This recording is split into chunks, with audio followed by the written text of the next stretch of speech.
여러분 안녕하세요. 오늘은 성령의 통로 열기란 제목으로 여러분과 함께 말씀을 나누려고 합니다. 신앙생활을 하기가 참 힘들죠. 왜 이렇게 힘들까요? 여러 가지 이유가 있겠지만 가장 근본적인 이유는 보이지 않는 하나님을 믿고 교제해야 하기 때문이에요. 하나님은 영이시죠. 그런데 육체를 가진 우리가 영이신 하나님과 인격적인 교제가 가능할까요? 네, 가능합니다. 하나님은 인격적이시고 관계적인 분이시기 때문이에요. 우리가 인격을 가진 존재로서 서로 관계를 맺으며 살아가는 이유는 하나님께서 당신의 형상을 따라 인간을 만드셨기 때문입니다. 우리 안에 성령의 통로가 열려야 하는 이유는 하나님과 인격적인 교제를 하기 위해서예요. 마치 부부가 서로를 닮아가듯이 그래야만 우리가 하나님을 닮을 수 있기 때문이에요. 이렇게 하나님과의 인격적인 교제를 통해서 실제로 하나님을 만나고 경험해야 예수 믿는 것이 기쁘고 행복해지는 것입니다. 잘 알지도 못하는 사람을 평생 섬겨야 한다고 한번 생각해 보십시오. 얼마나 고역이겠어요. 그런데 우리가 하나님을 이렇게 믿으려고 하고 있어요.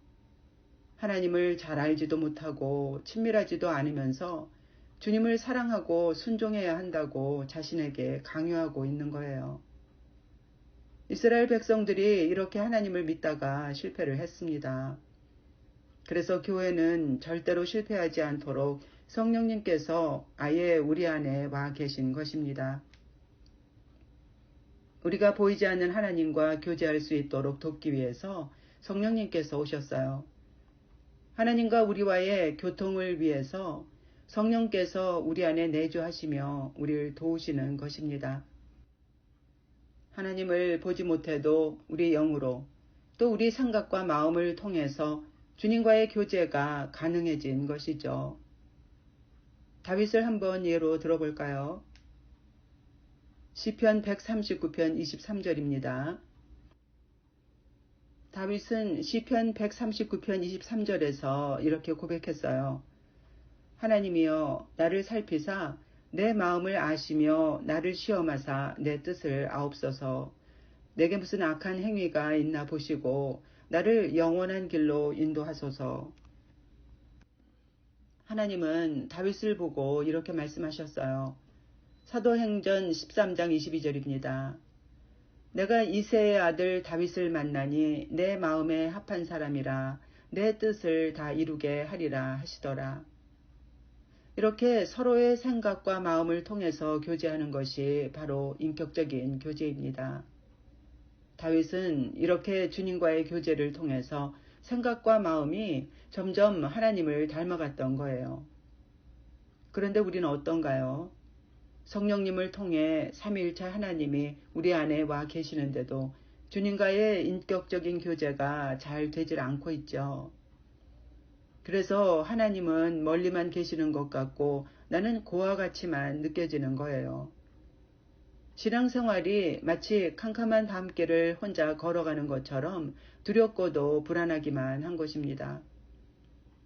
제가 상담을 하면서 깨달은 것은 하나님과의 인격적인 교제에 대해 잘 모르는 분들이 의외로 많다는 거예요. 이 말의 의미는 알지만 실제로는 주님과 인격적인 교제를 어떻게 하는 것인지 잘 모른다는 것입니다. 주님과의 인격적인 교제도 인간관계처럼 실제적인 것임을 알지 못합니다. 그래서 하나님을 경험적으로 알지 못하고 있어요. 성령의 통로가 막혀있기 때문이죠. 신앙생활의 승패는 내 안에 이 성령의 통로가 열려있는가 아닌가에 달려있어요. 요한일서 2장 27절을 보면 사도 요한이 이런 말을 했어요. 너희는 주께 받은 바 기름 부음이 너희 안에 거하나니 아무도 너희를 가르칠 필요가 없고 오직 그의 기름 부음이 모든 것을 너희에게 가르치며 또 참되고 거짓이 없으니 너희를 가르치신 그대로 주 안에 거하라. 여기서 기름 부음은 성령님을 말합니다. 성령께서 우리 안에 거하시며 직접 우리를 가르치시니 아무도 우리를 가르칠 필요가 없다고 말하고 있어요. 사도 요한은 사람의 가르침보다 성령의 가르침이 더 중요하다고 우리에게 말하고 있어요. 그런데 영적 통로가 막혀서 성령의 음성을 듣지 못하니 성령의 가르침을 받지 못합니다. 사람의 가르침만 받기 때문에 말씀이 하나님의 음성으로 들리지 않고 그저 사람의 교훈이나 훈계로만 들리는 것입니다. 때문에 성령의 음성을 듣고 성령의 가르침을 받기 위해선 반드시 영적인 통로가 열려야만 합니다. 왜 내 안에 성령의 통로가 막혀 있는지, 어떻게 해야 이 성령의 통로를 열 수 있는지 지금부터 여러분과 함께 알아보겠습니다. 먼저 그림을 한번 보실까요? 이 그림의 화살표는 우리 안에 계신 성령이 역사하시는 길을 보여줍니다. 요한복음 7장 38절에 보면 나를 믿는 자는 성경의 이름과 같이 그 배에서 생수의 강이 흘러나리라고 했어요. 배에서 생수의 강이 흘러난다는 말이 무슨 뜻일까요? 배는 우리 영을 말합니다. 우리 영으로부터 성령이 흘러나와서 우리가 완전히 성령의 지배를 받게 되는 것을 말하는 거예요. 바로 성령 충만한 상태를 말하는 것입니다. 이렇게 되려면 내 힘으로 주의 일을 하려고 애쓰지 말고 대신 성령께서 나를 통해 직접 일하시도록 내 생각과 마음이 주님의 뜻에 순종해야만 해요. 그런데 우리는 이런 노력은 하지 않고 오히려 성령께서 내 뜻을 따라주시길 원합니다. 이처럼 변화되지 않은 내 생각과 마음이 성령의 통로를 막게 되는 것입니다. 다음은 마음의 구조를 한번 보실까요? 보시는 것처럼 마음의 가장 깊은 곳은 영이에요. 이 영이 우리 마음과 연결되어 있어요. 영과 마음은 분명히 다르지만 그렇다고 해서 어디가 영이고 또 어디부터는 마음이다. 이렇게 분리해서 말할 수는 없어요. 물리적인 상태가 아니기 때문입니다. 그래서 성경은 영과 마음을 함께 심령이라고 부르기도 합니다. 우리가 생각하고 사고하는 부분은 마음의 바깥쪽이라고 볼 수 있어요. 왜 그렇게 보냐 하면 마음은 의식과 무의식의 두 영역으로 되어 있는데 생각은 내가 인지할 수 있는 의식의 영역이기 때문이에요. 의식의 영역에서 생각하고 느끼는 것은 인지하고 인식할 수 있죠. 그러나 마음의 깊은 곳인 무의식의 영역에서 일어나는 일들은 왜 그런지 알기가 힘든 것입니다. 왜 갑자기 분노가 치미는지, 또 왜 갑자기 우울해지는지 논리적으로는 이해할 수도 설명할 수도 없는 것입니다. 생각도 마음이지만 생각하고 사고하는 기능과 우리가 하트라고 부르는 마음은 분명 다르죠. 그런데 한국 성경은 모두를 다 마음이라고 말하고 있어서 이 마음이 생각을 말하는 것인지 아니면 하트인 마음을 말하는 것인지 잘 이해가 안 되는 거예요. 반면에 영어 성경은 생각은 mind, 마음은 heart로 되어 있어서 무슨 뜻인지 더 정확히 알 수가 있습니다. 이 생각과 마음을 구별하는 것이 왜 중요한가 하면 마음은 굳게 닫고 무시한 채 머리로만 신앙생활을 하는 지적인 신자들이 너무 많기 때문이에요. 현대인들은 머리는 점점 더 많이 쓰는 반면에 마음은 잘 사용하지 않고 있어요. 우린 이렇게 마음을 닫고 관계에서 떨어져 고립돼 가고 있어요. 우리와 하나님과의 관계도 마찬가지예요. 하나님을 향해 마음은 닫은 채 지식적으로만 하나님을 알려고 합니다. 그래서 아무리 성경을 배우고 말씀을 안다 해도 하나님을 인격적으로는 알지 못하는 것입니다. 또 마음은 닫힌 상태로 머리로만 기도하기 때문에 기도해도 심령은 여전히 답답한 것입니다. 영적 원리를 모르기 때문에 아무리 노력해도 안 되는 거예요. 다음 그림을 한번 보실까요? 이 그림은 성령의 빛이 안으로부터 밖으로 전해지는 순서를 보여줍니다. 하나님은 우리 생각과 직접 교통하지 않으세요. 하나님은 영이시기 때문에 우리 영과 교통하세요.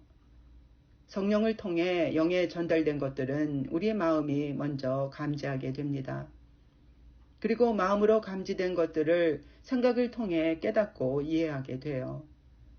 이렇게 성령의 빛이 우리 안에서부터 밖으로 나가며 사랑과 진리로서 우리를 변화시킵니다.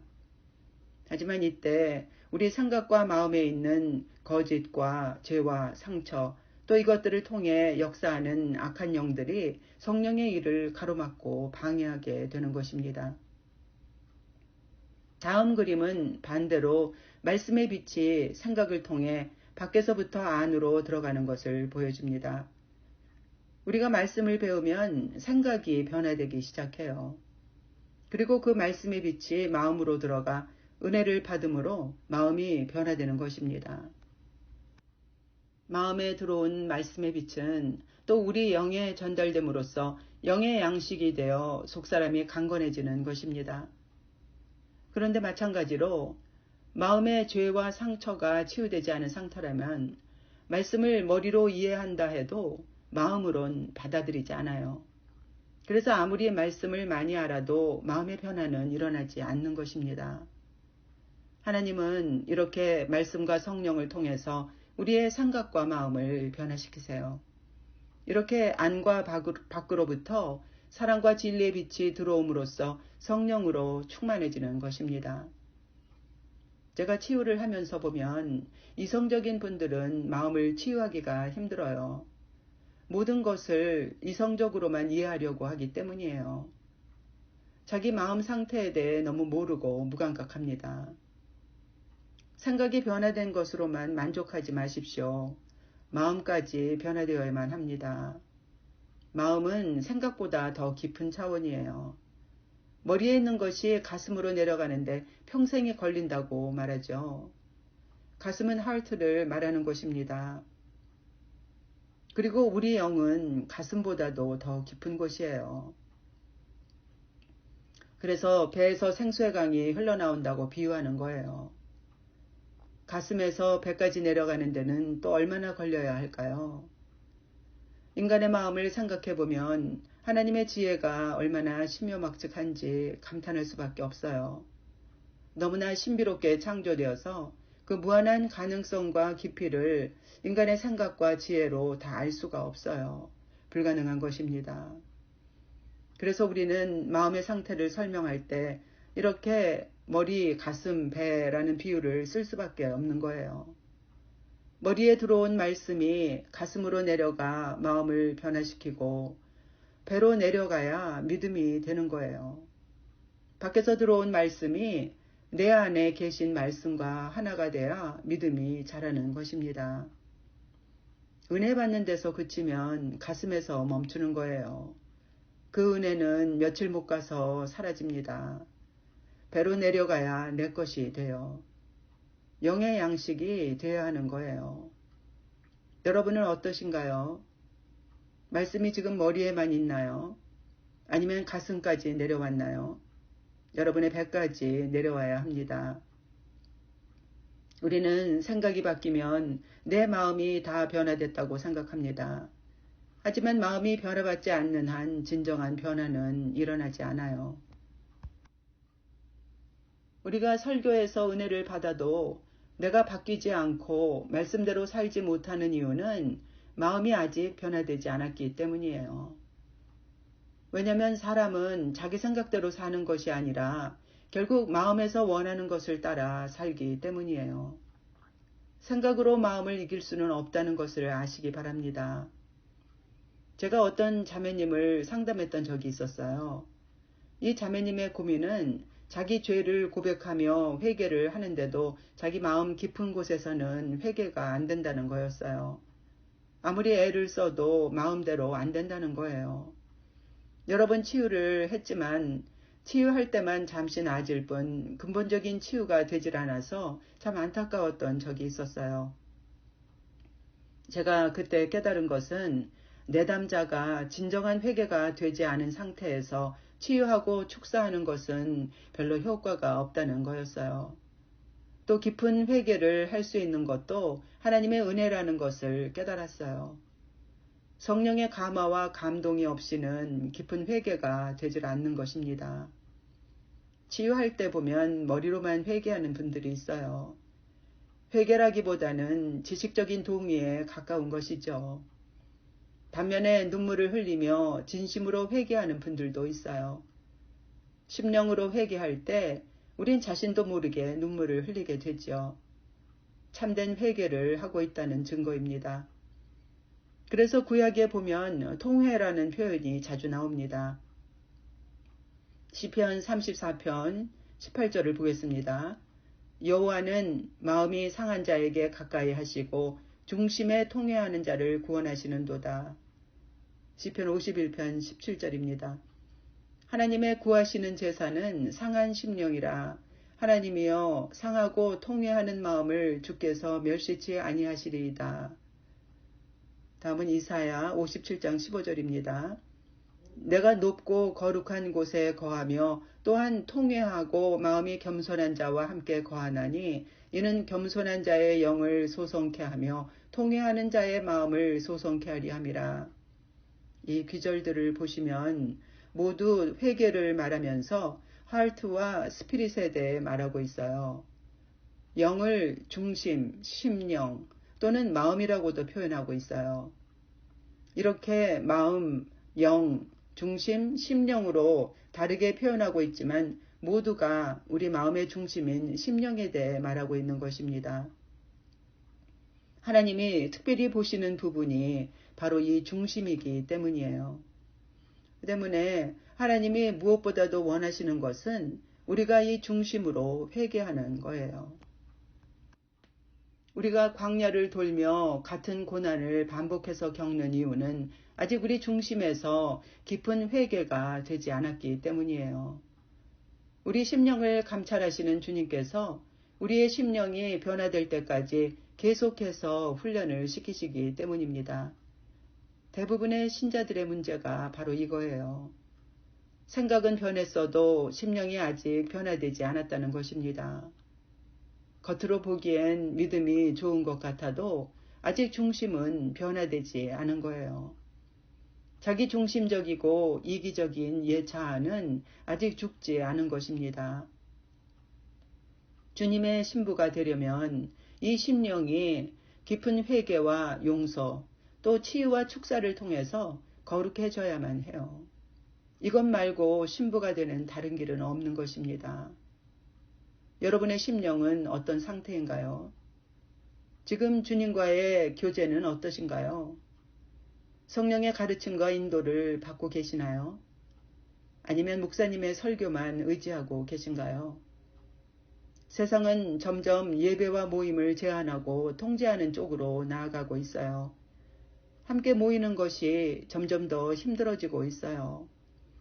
이젠 예전처럼 교회나 목회자만을 의지하고 편안하게 신앙생활을 할 수 없는 세상이 되어가고 있어요. 이젠 각자 홀로 설 수 있어야 합니다. 혼자 드리는 예배와 기도를 통해서도 주님을 만나고 주님의 인도를 받을 수 있어야 해요. 사람들은 모두 다 기적을 보길 원합니다. 기적을 통해 하나님의 살아계심을 경험하길 원해요. 그래서 질병이 치유되고 또 귀신이 떠나가는 것을 경험할 때 은혜를 받죠. 그러나 이런 기적보다 더 큰 기적은 창조주 하나님과 우리가 인격적인 교제를 할 수 있다는 것입니다. 인격적인 교제를 통해 하나님의 돌보심과 공급하심으로 하나님이 나를 위해 계획하신 가장 좋은 삶을 살 수 있다는 것이에요. 누구나 영원히 성공하는 삶을 살 수 있는 것입니다.